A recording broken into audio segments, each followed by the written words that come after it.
Chers téléspectateurs de JMTV+, nous sommes toujours dans le bœuf politique et ça chauffe. C'est très très dur aujourd'hui. Nous sommes le 13 avril 2024 et mon invité est quelqu'un qui a une grande gueule, qui devrait passer sur RMC. Je pense que je suggérerais son nom à Étienne Lidig. Nous allons maintenant parler de quelque chose qui va certainement vous plaire, professeur Moussangayanding. Il s'agit de l'ORFA, l'Observatoire des relations franco-africaines, cher à Emmanuel Macron et à Jean-Marie Bockel. Il paraîtrait que vous avez des responsabilités au sein de l'ORFA maintenant. Pouvez-vous nous en parler? Oui, vous savez que l'ORFA, c'est l'Observatoire des relations franco-africaines. Effectivement, vous savez, c'est sur votre plateau. Je me souviens et je ne l'oublierai pas. J'ai d'ailleurs acheté cet ouvrage que un invité qui était avec moi, j'oublie son nom, avait écrit sur les relations entre la France et l'Afrique. Vous vous rappelez? Je ne me souviens plus, je reçois tellement de monde. Ah, je vous assure que... Bien. Et j'ai pris conscience qu'il y avait quelque chose à faire. Alors, de passage ici, j'ai des camarades de classe de Paris 1, Sciences Po, INALCO, qui sont pour certains à l'Élysée et Matignon. Ils ont estimé que M. Macron ayant créé aujourd'hui un émissaire, un statut personnel de Jean-Marie Bockel, le sénateur Bockel, à l'effet de refonder les relations entre la France et l'Afrique, il pouvait mettre à côté un instrument qui allait accompagner effectivement cette visibilité ou cette refondation. Effectivement, je vous remercie parce que j'ai été porté à la tête de l'ORFA comme coordonnateur général, pas président. Coordonnateur général en France ou en Afrique? Partout. Il y a le coordonnateur général, la coordination générale, elle est basée en France comme ONG et support qui va accompagner effectivement cette refondation de la coopération par le dialogue et une visibilité nouvelle des relations internationales. Mais surtout, ils ont mis en place au sein de l'ORFA 4 délégations dites régionales. Il y aura une délégation régionale de France avec un délégué régional qui a le statut de coordonnateur général adjoint. Et ils ont occupé 4 zones en Afrique. Afrique centrale, vous savez que c'est l'ex-AEF, l'Afrique équatoriale française, qui a été transformée en zone CEMAC AECA, en zone CEMAC CAC. Bon, et puis de l'autre côté, ils ont mis un pôle Afrique de l'Ouest, une délégation en Afrique de l'Ouest, l'ex-Afrique occidentale française qui est devenue la CEDEAO. Et puis ils ont mis une 3e délégation, celle qui va s'occuper des pays anglophones et autres. Quel est le but de l'ORFA? On l'a compris. On l'a compris. Oui. Mais aujourd'hui, est-ce que Emmanuel Macron, Jean-Marie Bockel, la France et vous-même n'avez pas contre-courant au moment où la jeunesse africaine est vent debout pour dire à la France, terminer la relation entre la France et les pays africains? Est-ce que vous n'avez pas contre-courant? Non, je pense que il faut refonder ces relations sur la base de la vérité. D'ailleurs, l'une des conditions que j'ai opposées à ceux qui sont au sein de l'ORFA, c'est que je ne suis pas là pour dire la Russie dehors.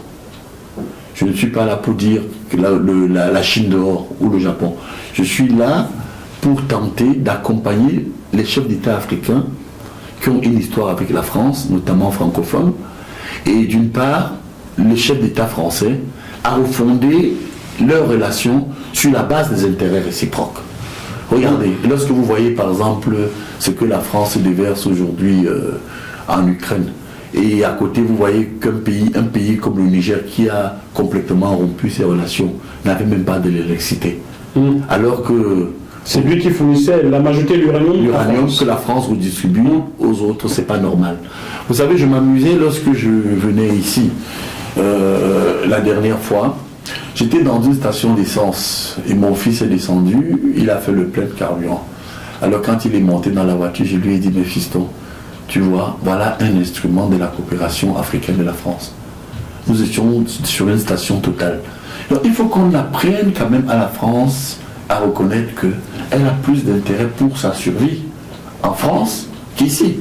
Alors donc moi je pense que, et là je suis clair, si l'ORFA est une ONG de droit français, moi qui suis porté comme coordonnateur général de l'ORFA, je ne viens pas leur dire, écoutez, chers compatriotes africains, retournez vers la France. Je viens leur dire que nous avons des relations historiques. Il y a quand même des atouts avec des instruments qui permettent aussi à l'Afrique de rayonner, comme l'Agence internationale de la francophonie, la Caisse française de développement. Du moins, ce sont les instruments d'accompagnement économique Est-ce que nous ne pouvons pas, sur la base des intérêts réciproques, refonder nos relations? Chers téléspectateurs, ne manquez pas cette chronique intitulée «L'Afrique doit du fric à la France» sur JMTV+, ou sur YouTube ou sur TikTok. Vous comprendrez que l'argent qui est dit donné par la France aux pays africains est détenu par les gouvernements successifs français et par l'Agence française de développement. Alors je vous donne l'argent pour acheter du pain, mais c'est moi qui tiens cet argent-là. Et je dis que je vous ai donné l'argent. Non, je suis d'accord, c'est la refondation. c'est là où vous êtes intéressé. Essayons de comprendre. Nous sommes en accord là.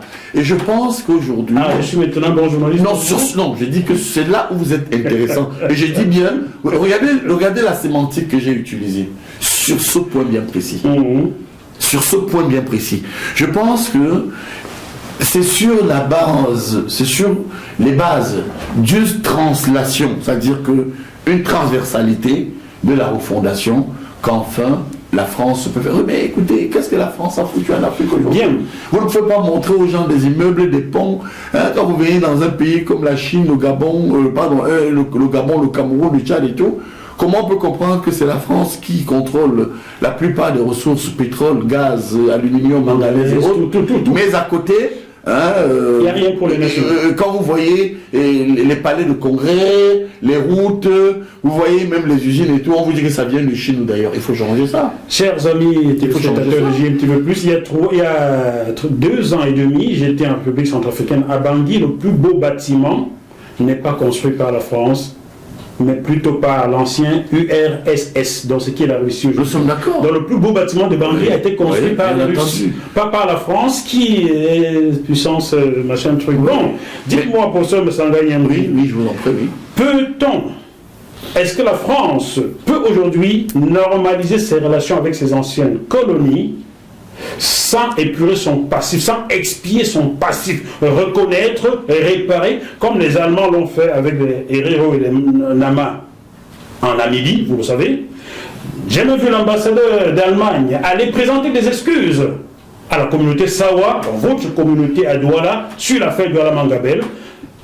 Les Britanniques l'ont fait. La France ne l'a jamais fait. Sarkozy avait dit circuler, il n'y a rien à voir, et c'est sur ce fond. Est-ce que la France peut aujourd'hui prétendre normaliser ses relations sans épurer ce passif-là? Non. Son passif. Non, elle ne peut pas. D'accord. Il faut épurer le passif, mais comment? En essayant de ressusciter la mémoire de l'esclavage. Vous savez que la France a été un pays esclavagiste.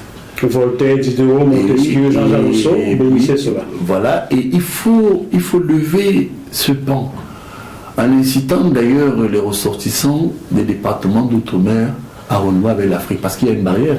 On est beaucoup plus proche de la Guadeloupe, de la Martinique et de la Guyane, d'Haïti, que de Paris.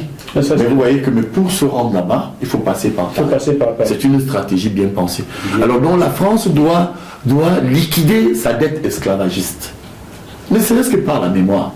Deuxième étape, il y a la dette coloniale. Vous savez que la France est un État qui est membre du G7 parce qu'elle occupe des positions géopolitiques et géostratégiques enviables. Elle est en Afrique, à travers l'île de la Réunion, Mayotte, etc. C'est une position stratégique. Elle est dans la Caraïbe, à travers la Martinique, la Guadeloupe, Saint-Martin, Saint-Domingue et tout ce que vous connaissez. Et elle est même en Papouasie, elle est en Polynésie, avec la Nouvelle-Calédonie. Pour votre information, la minorité chinoise en Papouasie a fait appel à la Chine pour sa protection. Et désormais, pendant que la France s'agite en Ukraine, la Chine est en train de l'aboutir hors de la Nouvelle-Guinée. Donc vous comprenez que dans cette France, et je veux vous, du moins à vos téléspectateurs, leur dire que tous les territoires sont libérés en Amérique latine, sauf la Guyane française. Prenez une carte, au moment où vous nous écoutez. Vous savez que les 3 Guyanes, c'était la Guyane anglaise, qui est le Guyana, la Guyane française, et puis le Suriname, c'était la Guyane hollandaise. Mais tous sont indépendants. Donc moi je pense, sauf la Guyane française, sur le territoire américain. Le seul espace qui est encore sous le joug. Donc vous comprenez que cet observatoire est de dire à ces gens qu'à un moment donné ça suffit. ressaisissez-vous. Et puis encore, cessez de maltraiter les Africains. Parce que lorsque M. Macron arrive, moi j'ai eu le courage de le leur dire. Y compris à certaines personnes qui entourent M. Alexis Collère. Alexis Collère, c'est le secrétaire général de la présidence de l'Élysée. Alors, j'ai quand même eu à dire à ces amis. Mise en examen, mais toujours en place. Toujours en place. Oui, mais alors, ce qui est important, c'est que ne venez pas faire croire que l'Afrique n'est rien pour vous. Vous avez eu à coloniser l'Afrique. Et il y a donc le troisième élan, parce que j'ai dit la dette de l'esclavage, la dette de la colonisation, et la rupture néocoloniale que vous devez reconstituer. Regardez, et je termine là-dessus. C'est l'Afrique, et notamment le Cameroun, qui est à l'origine des sommets franco-africains. Pourquoi? Parce que en 1973, le président Ahidjo va quitter l'OCAM, l'Organisation commune africaine et malgache, qui avait son siège là où se trouve l'actuel ministère des Relations extérieures. À Paris? Non, au Cameroun. Au Cameroun, d'accord. Bon, alors, le président Ahidjo un matin arrive et dit à M. Pompidou, moi je quitte l'OCAM parce que j'ai désormais un ancrage des relations africo-africaines dans l'OUA. Dans l'OUA, oui. Et le compromis que le président Amadou Ahidjo trouve avec M. Pompidou, c'est de mettre en place une structure d'échange qui va privilégier les intérêts mutuels, c'est-à-dire de France et des États africains, qui nous permettra d'avancer. C'était un cadre d'évaluation. Et puis écoutez, M. Macron arrive. Il dit, plus jamais ça. Désormais, la France va discuter avec la société civile. Quelle erreur. Or, ces Français, je l'ai découvert à l'Élysée. Je l'ai découvert à Matignon. Je l'ai découvert même au Quai d'Orsay. Beaucoup n'ont pas compris que c'est la France qui va influencer la naissance des sommets Russo-Afrique, Chine-Afrique, États-Unis-Afrique, Japon-Afrique, Inde-Afrique, même Corée-Afrique et Corée-Afrique. Donc vous voyez que Voilà, le mépris que ceux qui entourent M. Macron, ils ont dit, on ne discute pas aujourd'hui, il est isolé. S'il y avait un cadre référentiel d'échange mutuel, un cadre de translation, de maîtrise de la prospective du continent africain qui peut être un État fort, eh bien, le Niger, le Mali, le Burkina et bien d'autres pays aujourd'hui, on dira même le Sénégal. Oui. Et vous avez vu comment ils ont encore mal joué au Sénégal. On va y arriver sur le Sénégal, c'est le prochain chapitre. Très bien. Alors, trouvez-vous normal pour il faut refonder ces relations. Trouvez-vous normal que pour écrire l'histoire du génocide de Bamileke au Cameroun, que M. Macron ait nommé l'historienne française Karine Ramondi, avec un professeur au Cameroun bien sûr, Karine Ramondi, monsieur le professeur Jean Koufan, qui est d'ailleurs venu avec moi ici en France. Je vais le dire, Karine Ramondi, je l'ai reçu sur ce plateau dans le bœuf littéraire que vous pouvez retrouver sur jmtvplus.com, rubrique bœuf littéraire. Elle venait présenter son livre Assassinat des leaders africains. Est-ce que Karine Ramondi a la légitimité, à la place des Camerounais et même des Bamileke, des journalistes Bamileke aujourd'hui, historiens, Jacob Tatine ça en est un, pourquoi Karine Ramondi et pas tout simplement les Camerounais pour écrire l'histoire de leur pays? Trouvez-vous cela normal? Bon, je voudrais corriger quelque chose. Allez-y. Il ne s'agit pas d'écrire l'histoire de la France ou du Cameroun. Il s'agit de l'ouverture des archives qui permettent à la fois à la France et au Cameroun d'établir des responsabilités sur les massacres qui auraient existé. Qui aurait? Vous avez des doutes là-dessus? Mais écoutez, quand je dis qui aurait, quand Pierre Mesmer l'a avoué, oui, sinon je n'en doute pas. Mais pour ceux qui attendent ces résultats, donc il y a eu l'ouverture des archives. Alors après cette observation, je vais répondre à votre question. Là, vous n'allez pas dire que le professeur, je suis tellement à l'aise et je vois que nous nous entendons mieux. Parce que nous ne parlons pas du Cameroun, de Paul Biya, que vous détestez. Oh là là, que vous aimez. Moi j'adore Paul Biya. C'est ça. Oui, bon, alors je reviens donc sur le fait essentiel. Il n'appartient pas aux Africains de dire à la France qui sera désigné pour réécrire l'histoire de la coopération franco-africaine ou franco-camerounaise. Mais qu'est-ce que nous avons fait? C'est là où je vous rejoins. Et quelques intellectuels qui, à un moment donné, ont demandé au Cameroun de créer l'Institut des sciences humaines. où nous avions là un instrument, un créneau qui nous permettait nous aussi de dire ce qu'on veut. Je ne vais pas vous amener au Cameroun car on ne s'entendra jamais. On aurait créé cet institut, elle sera à l'image des fédérations de sportifs aujourd'hui. Bon, donc, parlons d'autre chose. Lorsqu'on parle du Cameroun, c'est une observation conforme à votre posture. Mais ce que je voudrais vous dire... C'est repartir des insultes. Non, j'ai dit que c'est conforme à votre posture. C'est encore une insulte. Allez-y. Continuez. Allez-y. Est-ce que j'ai parlé de votre posture? Allez-y, monsieur. Bon, alors, donc je dis dans cet élan, je voudrais ici reconnaître avec vous, effectivement, que qu'est-ce que nous attendons pour mettre aussi en place des laboratoires, des centres de recherche qui vont nous permettre de restituer aussi notre vision de l'histoire. Avant de poursuivre, il serait déjà bien qu'à l'université Yaoundé 1 que les laboratoires soient nombreux et fonctionnent bien et du matériel. Je suis d'accord avec vous. Commençons par là. Donc je sais que ça n'existe pas. Je suis d'accord. Il y a encore des jeux dans ces universités-là aujourd'hui. Oui. Vous le créez un truc alors que rien que dans vos universités, il n'y a même pas de laboratoire. Je ne parle même pas des lycées. C'est la gouvernance académique. C'est la gouvernance académique. La gouvernance, tout court. Oui, tout court, oui. Parce que c'est M. Bia qui a Oui, nous sommes d'accord parce que M. Bia confie les responsabilités aux gens. Mais regardez aujourd'hui à l'université, lorsque vous prenez position, et là je partage sur ce point encore, sur ce plan votre point de vue, lorsque vous êtes universitaire, vous prenez position sur une situation qui n'arrange pas le patron de l'université, mais on vous fout dehors. Très bien. Poursuivons toujours. Donc moi je pense que pour construire le Cameroun, dans cette dynamique où vous avez évoqué la France, Afrique et singulièrement la coopération franco-africaine sur la base des travaux de l'institution que feront Karine Ramondier, Ramondi, merci, Camille Ramondi. Moi, je crois qu'elle est là d'abord pour travailler pour la France. Bon, avant c'était Blick Bassi, qui est musicien, qui est mon frère. Qui est toujours là. Qui est toujours dans la commission. Bien sûr. Bon, Blick... bien sûr. Ils sont accompagnés par le professeur... C'est sérieux, mon frère, quand même. Hein? Bon, allez. Et ils sont accompagnés par le professeur Jean Koufane, qui est hébergé... comme moi à la maison des chercheurs. Ouais, bon, laissons Blick faire la musique. Pardon, viens dans Bœuf Bougain, on va manger, bavarder. Hein? Laisse les historiens. Vous comprenez? Moi, je crois qu'il y a une crise de la reconnaissance de nos intellectuels. C'est pourquoi en Afrique, nous sommes toujours en train de dire la France a désigné. Moi, je crois qu'il est temps que nos gouvernants mettent aussi en place des équipes. S'il vous plaît, nos gouvernants ne le feront pas, vous savez à qui ils obéissent. On poursuit. Dans le cadre de l'ORFA, l'Observatoire des relations franco-camerounaises... Africaines. Bon, parce que vous m'aviez dit camerounaise, j'avais noté. Donc, africaine, vous êtes donc chargé de recréer une relation... refonder des relations entre les pays d'Afrique francophone. Oui. Et la France. J'ai deux questions pour terminer là-dessus. Je vous prie d'être bref afin qu'on aille vite. Je vous en prie.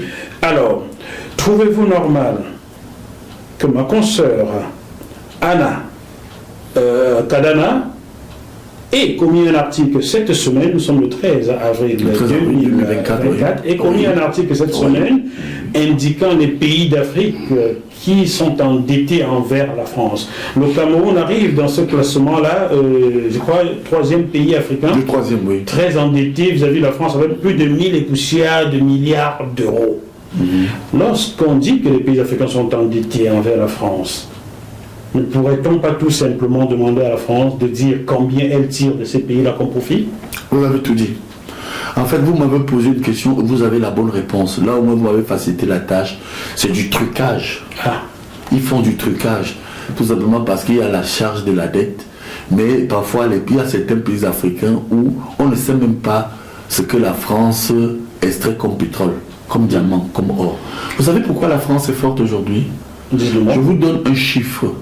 Lorsque vous allez visiter un peu l'essai et les cotations à la bourse, la France est le premier pays, sinon l'un des premiers pays dans le monde à avoir une très grande réserve d'or. Pourtant, il n'y a pas un gramme d'or sur le sol français. Vous comprenez? Donc, ça veut dire que... Ça venait d'où, cette or-là? Mais ça venait d'Afrique. De quel Quand pays, vous allez par voir... hasard? Bon, il y avait même la RDC, il n'y avait pas le Mali dedans, Congo, par hasard? le Mali, etc. Donc, ça veut dire que... Et c'est ça qui... Là où le bas blesse, c'est qu'aujourd'hui, on ne peut même pas comprendre lorsqu'on vous parle des devises, quand vous avez des ressources, au lieu d'aller emprunter de l'argent, mais vous-même créez des bourses où vous avez de l'or transformé et positionné. Allez donc voir au Cameroun s'il y a des réserves d'or. Allez voir au Mali s'il y a des réserves d'or. Au Cameroun, est-ce qu'il y en a? Non. Il n'y en a pas. Puisque c'est dilapidé. Et c'est votre maître politique qui gère ce pays depuis 42 ans. Vous revenez sur ça. Bon, écoutez, on ne va pas occulter cela, vous avez raison. Mais vous allez comprendre que le jour où nous allons privilégier, parce que c'est ça mon créneau, un débat où nous mettons en avant les faisabilités, les idées, vous allez voir que quand vous soyez de l'opposition ou du pouvoir, il n'y aura plus de problème. Mais tant que nous allons voir que X est fautif, vous avez raison, parce qu'il gouverne. Mais en attendant, au lieu de dire que X est mauvais, parce que j'ai eu à commettre ces mêmes erreurs, quand je vous ai dit mon mea culpa, à un moment donné, j'ai cru qu'il fallait dénoncer en nommant ceux qui mettent le pays par terre.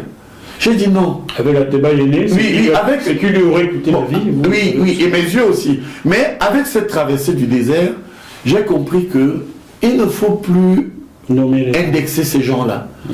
Vous avez des incapables qui ne seront jamais prêts.